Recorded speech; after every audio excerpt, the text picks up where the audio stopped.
और अहम खबर सामने आ रही है। शुभेंदु के पीए की हत्या की टीएमसी ने निंदा की है। तृणमूल कांग्रेस ने इस पूरे हत्याकांड की निंदा की है। एक्स पर पोस्ट कर टीएमसी ने न सिर्फ निंदा की है बल्कि कोर्ट की निगरानी में सीबीआई जांच की मांग भी की है।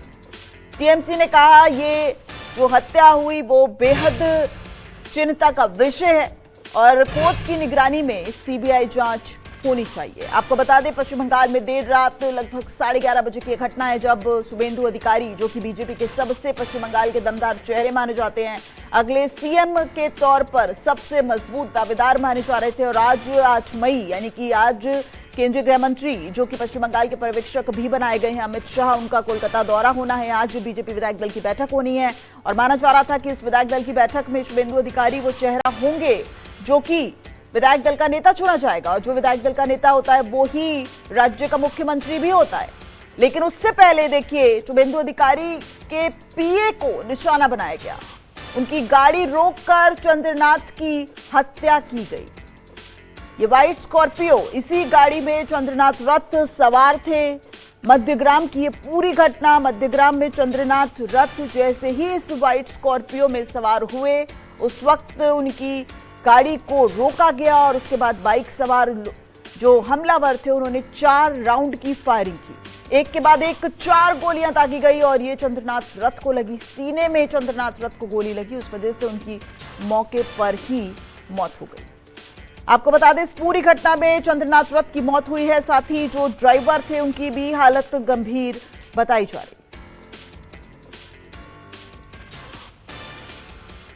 तो पश्चिम बंगाल में हिंसक घटनाएं जो है वो थमने का नाम ही नहीं ले रही हैं। 4 मई चुनावी नतीजा आ चुका है। पश्चिम बंगाल में बीजेपी सबसे बड़ी पार्टी बनकर उभरी है, वहीं टीएमसी 80 सीटों पर सिमट गई है। लेकिन उसके बाद से जो हिंसक घटनाएं हैं पश्चिम बंगाल के अलग अलग इलाकों में वो बढ़ती जा रही है। पिछले 4 दिन में 6 से ज्यादा लोगों की हत्या कर दी गई, जिसमें 2 टीएमसी के कार्यकर्ता भी शामिल हैं। और शुभेंदु अधिकारी का यह बड़ा बयान हत्या के पीछे सुनियोजित साजिश मालूम पड़ती है और ये राजनीतिक से संबंधित नजर आती है। हालांकि बीजेपी के जो तमाम नेता हैं वो ये कह रहे हैं कि ये टीएमसी को कटघरे में खड़ा करते नजर आ रहे हैं। मनोज पांडे हमारे सहयोगी ग्राउंड जीरो से हमारे साथ जुड़ गए हैं। मनोज, आप इस वक्त मध्यम ग्राम में हैं जहां पर वो घटना हुई थी और इस वक्त अभी क्या इनपुट सामने आ रहे हैं? और आज तो गृह मंत्री अमित शाह का दौरा भी है, आज विधायक दल का नेता भी चुनना जाना है। ऐसे में क्या शुभेंदु अधिकारी को एक बड़ा राजनीतिक संदेश देने की कोशिश की गई है इस हत्या के जरिए? जी बिल्कुल, देखिए ये जो चंद्रनाथ का घर दोहरिया में है और उसी जगह पे हम लोग मौजूद है। बाकायदा देखिए, गाड़ी जब उनका यहीं से अपने घर की तरफ बढ़ रहा था तभी उस पे घात लगा कर, यानी समझ लीजिए कितना करीब से गोली मारा गया है कि बाकायदा चंद्रनाथ को गोली लगी है। 4 गोलियां उनको लगी है। गोली लगने के बाद उनके जो ड्राइवर थे उसे भी गोली लगी है। बाकायदा जो अपराधी थे पूरी तरह से प्लानिंग, सुसूचित प्लानिंग के तहत में पूरी गाड़ी को फॉलो कर रहे थे कि आखिर उनकी गाड़ी कब कहां से निकली है, कैसे निकली है, किस तरह से आ रही है। और बाकायदा देखिए आई है। उसके बाद देखिए यहाँ पे हॉस्पिटल में उनको यहाँ पे इस हॉस्पिटल में ले जाया गया।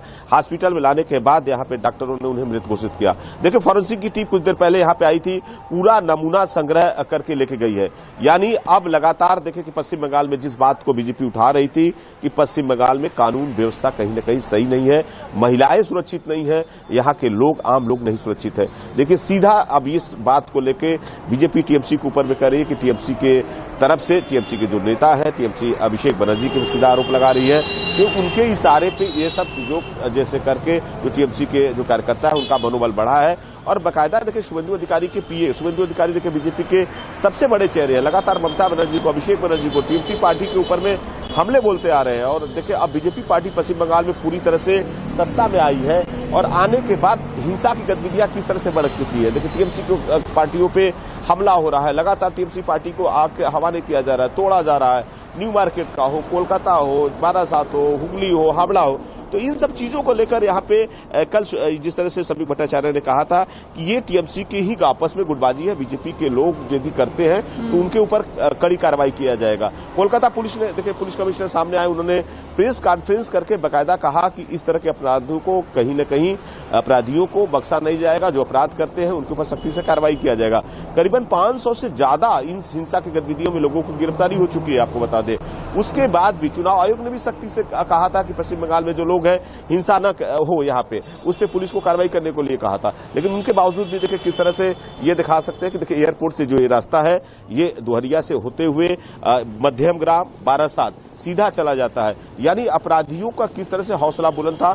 अपराधी देखिए किस तरह से यहाँ पे गाड़ियों को पहले से खड़ा किए थे, टारगेट किए थे। उन्हें उस बात का पता था कि चंद्रनाथ इतनी समय में आएंगे और यहाँ पे आएंगे। देखिए पुलिस कमिश्नर साफ तौर पे जिस तरह से कह रहे हैं कि जो गाड़ी को तो पकड़ा गया है, लेकिन गाड़ी का जो नंबर है, नंबर प्लेट फ्रेज है, इस पे नंबर जो लिखा हुआ है वो सिलीगुड़ी का नंबर इस तरह से लिखा गया है। लेकिन वो जो नंबर को ट्रेस किया जा रहा है वो फर्जी नंबर, माने किसी का नंबर है ही नहीं है, लेकिन जो उसमें लिखा हुआ है वो सिलीगुड़ी का वहां पे दिया हुआ है। तो अब पुलिस पूरे मामले की जांच कर रही है और कोलकाता के यानी देखिए दोहरिया एयरपोर्ट से जिस तरह से देखें कि मध्यम ग्राम के बीच में जितने सीसीटीवी कैमरे यानी हर टॉपिक पे लगा हुआ है उसको पुलिस खंगाल रही है, उसे सबूतों के तौर पर यहाँ पे इकट्ठा कर रही है।